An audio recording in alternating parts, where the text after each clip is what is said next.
Okay, let me check that everything is working.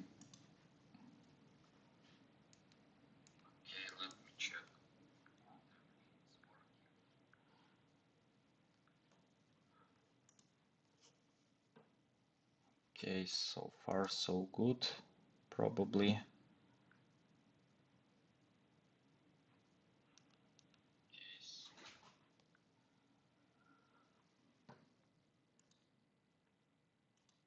All right,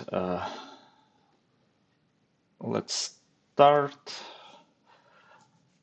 So, continuing the previous stream,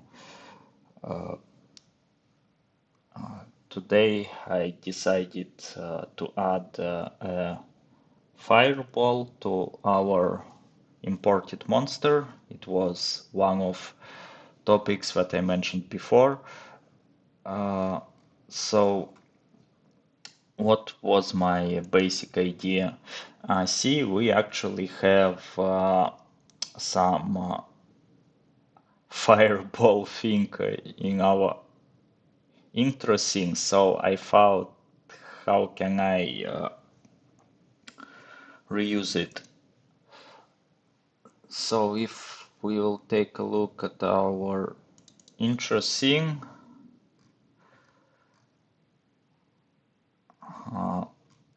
where is it? Yeah, here. No, it's not it. Let me check. Yeah. So we creating fire procedural texture and assign it both to diffuse texture and to opacity texture. That's why our flame is partially transparent, but this is not something that I want to my fireball projectile, so I will just not use this. And I did actually some experiments in playground. So the first one, if we're using like full fireball, you can see this seam, which is not necessarily good, but in order to get rid of that one, we should actually edit underlying shader inside of fire procedural texture. I wasn't looking forward to that, but after thinking a little bit, I decided maybe we can go just with arc instead of full fireball. And I think it makes much more sense to fire like a projectile like that, like some sort of, I don't know. Well, it's still like fireball, I would say, like fire projectile, but without a spherical form, I guess. Yeah, and I didn't use opacity texture here. I think it's better to have that dense fireball. The only problem here is that you can see this flare, but this can be easily removed if we use physics-based rendering or PBR material instead of standard material. I actually tried it here, but I forgot to save it, but I will show you in the actual code in a moment. Yeah, so I came up with that idea, and I think it's actually worked sort of. But I spent a lot of time for like proper rotation and adjusting to make this fireball look properly oriented, let's say. And yeah, let's take a look. So here in resource loader, we need to create like new resource, which is yeah, fireball pretty much. Yeah, I used that one for rotation experiments.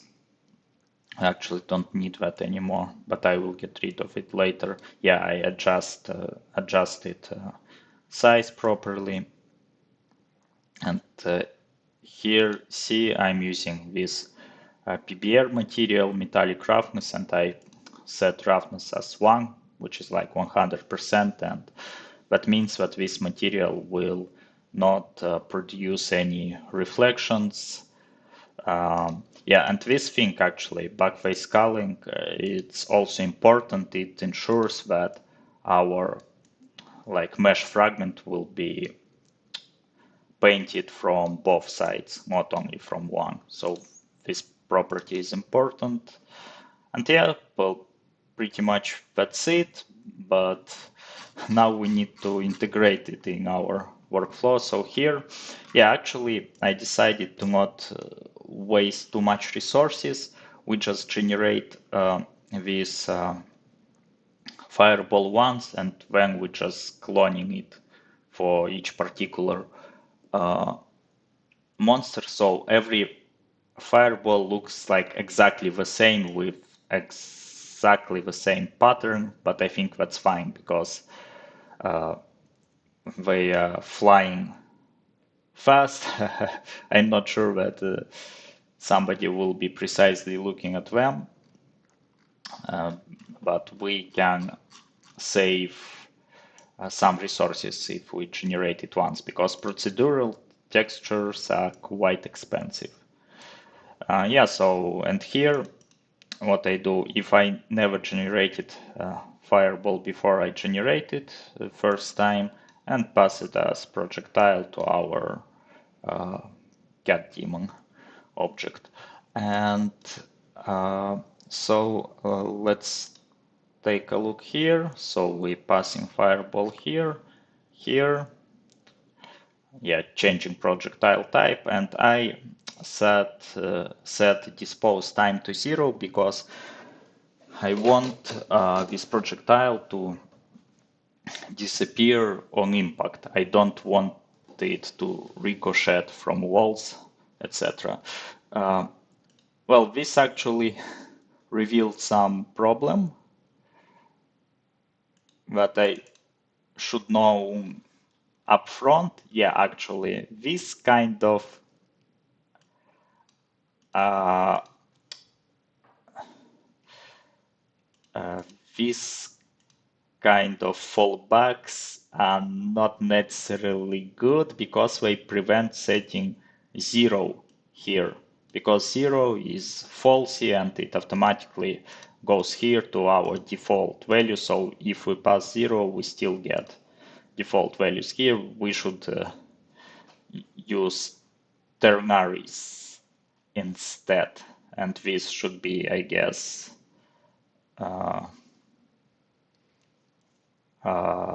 yeah, the best approach right now. If it's undefined, okay, we're using our default values. If it's yeah, so if it's undefined,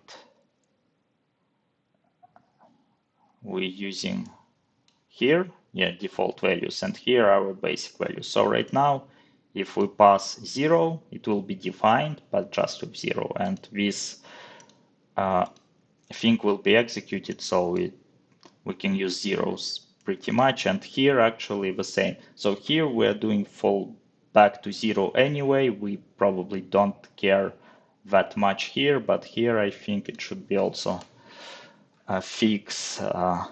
So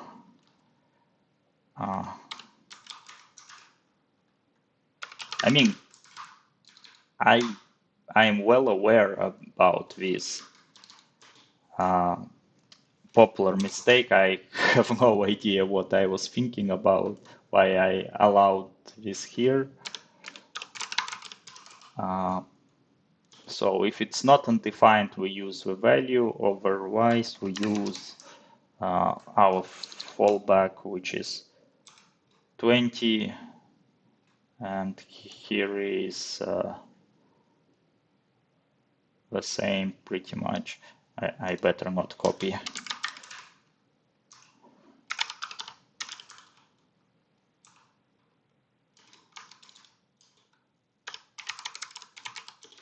So if it's defined this, then this. Yeah, here that's okay because we are falling back to zero, even if we set zero here, like whatever. But here, better not.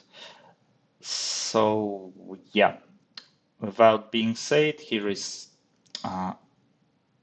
some change, some additional change. So I put these two calls into separate function because we will be redefining it. Yeah, our new projectile, I mean, may have different rotation, and yeah, it's better to keep it in a separate function so we can override it. And for each type of projectiles, we can set up our own rotation and adjustments.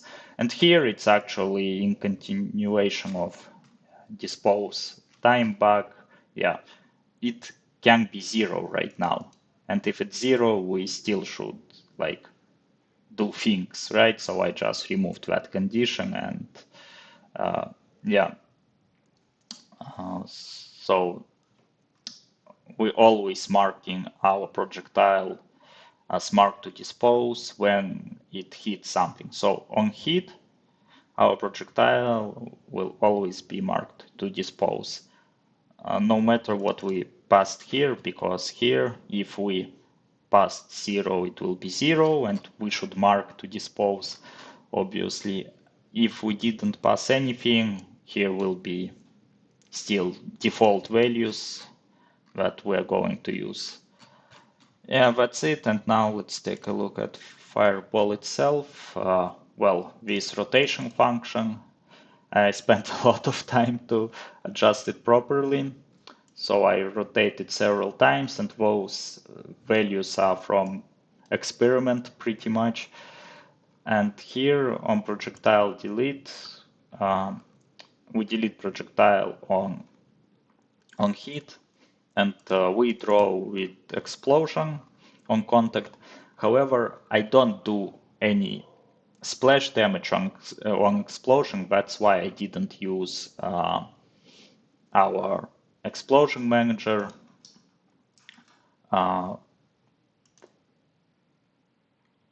Okay, let me close it. Where is it? Yeah. So I'm just doing artwork here. Yeah, I copied this from explosion manager a little bit. Let me show you. Yeah, so this is explosion manager explosion, and this is fireball explosion. As you can see, it's much simpler in explosion manager. Where is it? Here. Yeah. This actually I copied that from Babylon.js.com demo of explosion. I just copied that, and I'm not sure that I fully understand what those things do, so I just got rid of it in our explosion, and here is like much simpler form. So we have fire blast, which has up to 10 particles, and yeah, there are size limits for particle, and they all live like same time, and emission power we can emit like from 1 to 3 particle at time, like at every tick. So yeah, the total capacity is 10, but we are emitting from 1 to 3 on every like tick until this capacity is reached. And yeah, so it's like velocity gradient at which percent of particle system lifetime, which velocities we assign, and okay, here rotation, and here is coloring. So I start like with fully red color, actually with a little tint of, it's green, but in total it will be like red with a little tint of orange. And yeah, it stays like that. But later at the end of the lifetime, it's transitioning into black color. So it starts with very bright, non-transparent red, when it goes to like half transparent, and then it turns to black. So this is the most important thing of that probably. Yeah, so there is like animation speed.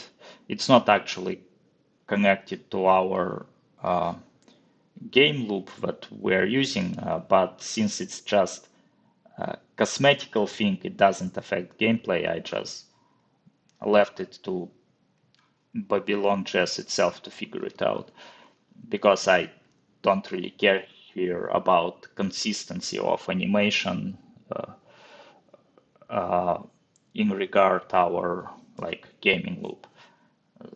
Yeah, such animations like weapon reloading, those kind of animations should be synchronized with gaming loop because they define gameplay. But here it's just, cosmetics, and it's okay if if couple of frames go out of sync.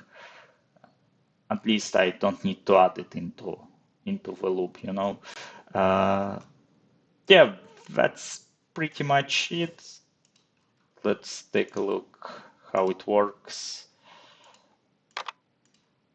Most of the time I spent on rotation actually to adjust it properly to make this projectile facing me always.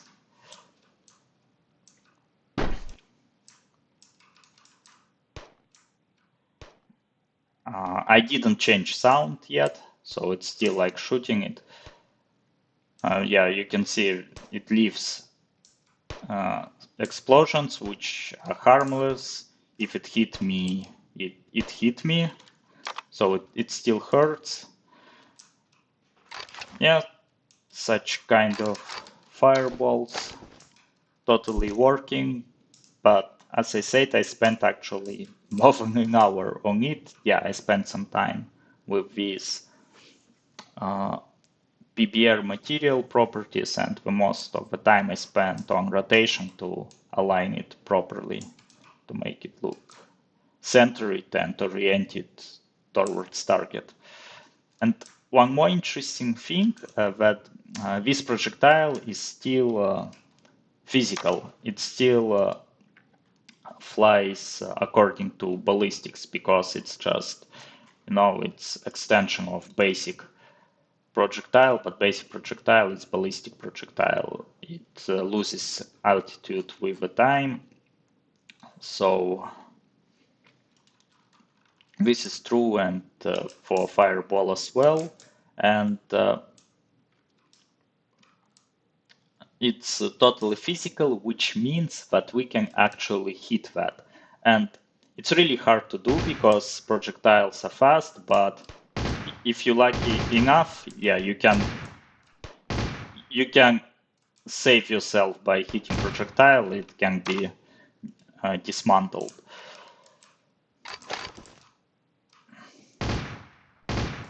If you shoot precise enough.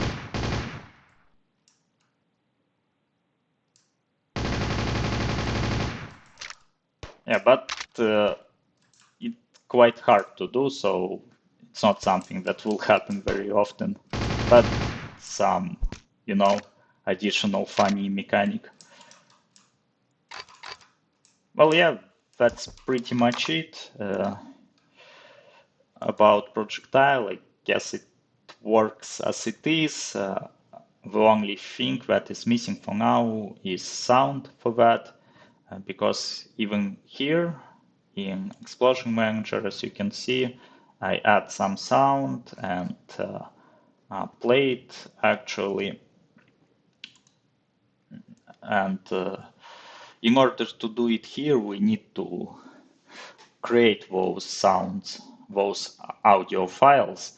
Uh, but I'm not going to do it separately for projectile because actually we need to add a lot of new sounds for our imported monster. We need to add new shooting sound. We need to add this like angry sound, like alert animation sound, and maybe some chasing sound, dying sound. Well, actually, sound work uh, wasn't even started for this kind of imported monster, and this is probably for our next topic, I think. And after that, we also need to do saving and loading because right now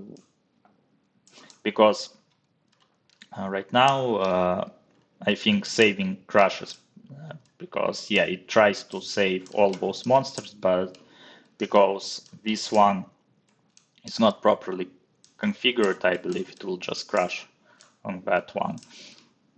Yeah, after we finish with all mechanics, we will start working on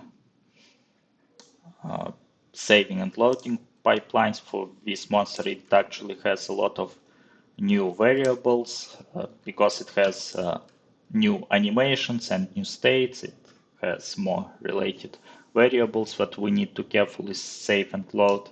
And after we do that, I guess we're done with this monster. I don't think I want to add any more mechanics to him. Maybe I will try to optimize it a little bit because when I colliding him like that, it really slows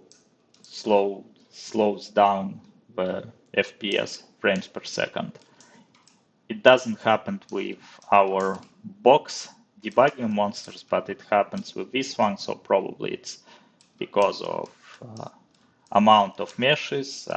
But I need to be sure, so I will try to profile it. So we will finish with implementation first, where we have sounds left and saving and loading left, and then I will try to do some fine tuning.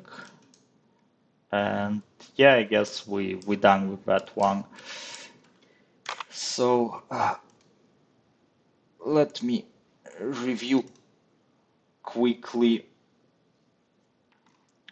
what we have here. This is not needed anymore. Okay, projectile. Okay, that's all okay. It's understandable here. Well, it's quite easy to implement if you know how your projectile should look like. So it's not a hard task from programming perspective. It was hard task from from art perspective because yeah, okay, I figured out that I can use fire procedural texture, which saved a lot of effort, but I still needed to align it properly and to set these PBR material properties. But I'm glad that we're done with that one.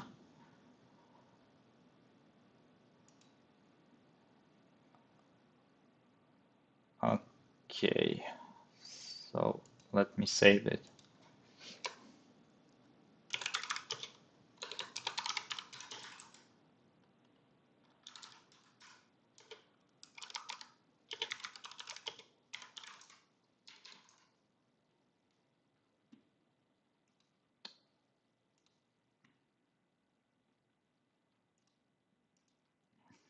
All right, we've done with that one. And yeah, the next one will be sounds. Again, from programming perspective, it's easy task, but I need to find and dedicate some time to actually craft those sounds, and even if I find something interesting online, I still, I guess, I need to edit those and try. I cannot promise I will have that finished by the next stream, but I will try. I will try. Yep. Today's stream will be much shorter than usual, I guess, because I don't have anything else prepared. So I guess I see you next week. Thank you for watching. Thank you for everyone who is watching and who is watching live and who is watching recordings on my YouTube channel. I remind you that you always can leave a comment on my YouTube channel below the recordings. I read everything and reply everything if there is adequate question, let's say. Yeah, thank you for joining. See you next week. Bye.